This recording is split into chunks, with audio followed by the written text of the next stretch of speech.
cái gì cơ là không á, mua nó không phải đi. Thì nhà.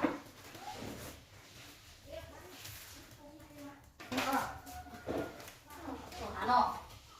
Ủa. Cái chua kia. Chua kia. Chua kia. Chua à.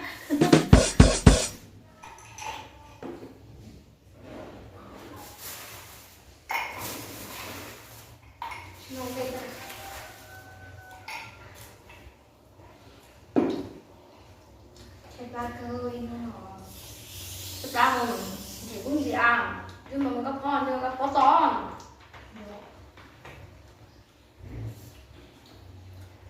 cho cô ăn wow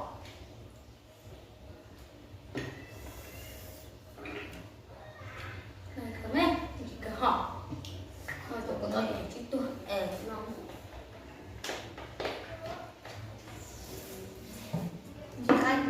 khăn thấy vào đấy à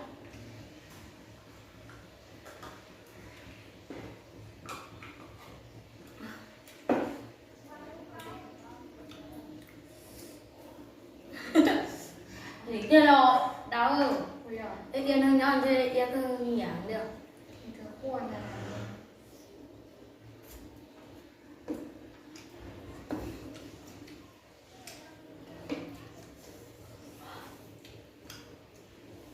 nó tổ nào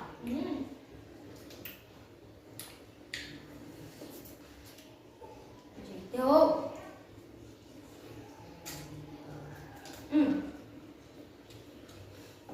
cảm ơn nó cho nó hai chuyện ưa ta được không chỉ sống này à số nó ta về nhưng thứ tôi dắt nhưng thứ nó ta tay nhưng thứ tôi tay thế thứ này mình tay gì à nhưng tay kìa nó nhỏ cái chế nhưng nó hả ý ok rồi gì á từ sử dụng một cái kiểu mình căng lắm mình căng lên lắm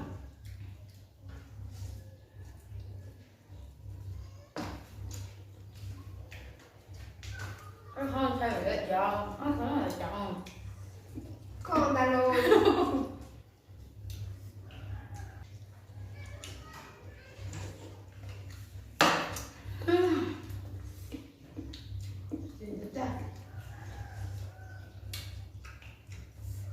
chứ cô làm tôi tay đẻ thôi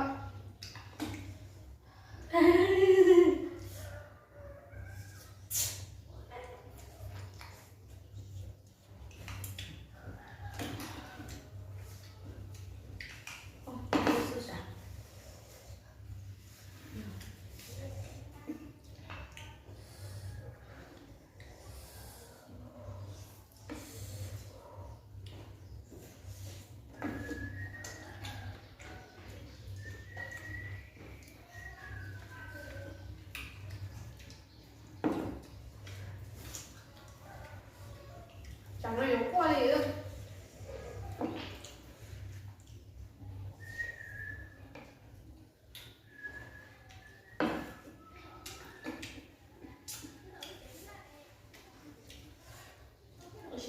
chỉ tao chỉ nấu nát ra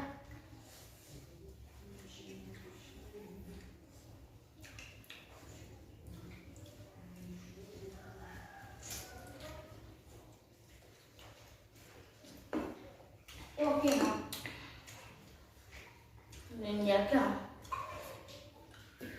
thì ăn thì sung răng nát rồi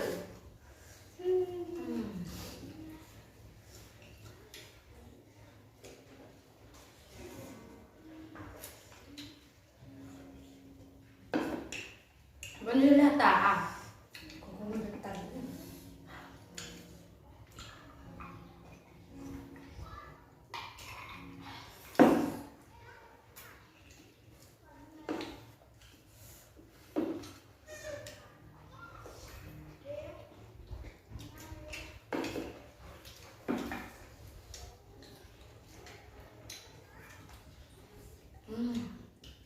thì thôi nhìn chị nữa ăn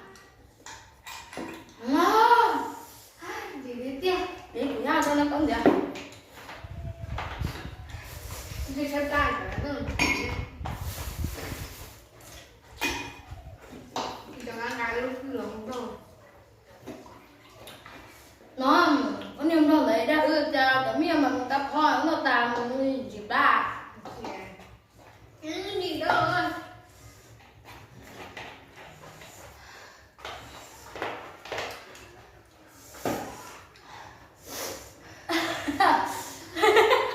hình gì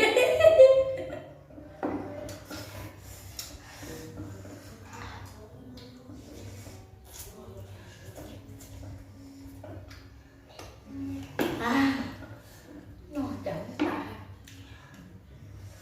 nó đừng đợi đó có tao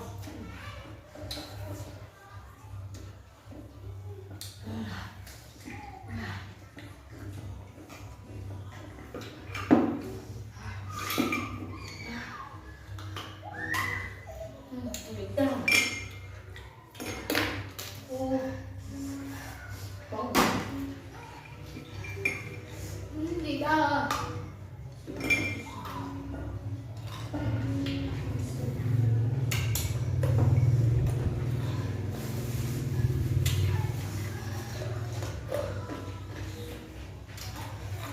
ngon lắm bây giờ cũng thôi để còn nó để ăn cái tuổi từ kia từ nào từ xa mà mi mà ra thì ăn cắp khó rồi giống nó giống mi lo thì nhiều ha Thì nó hay nữa đó. Tại chị không kèo quá.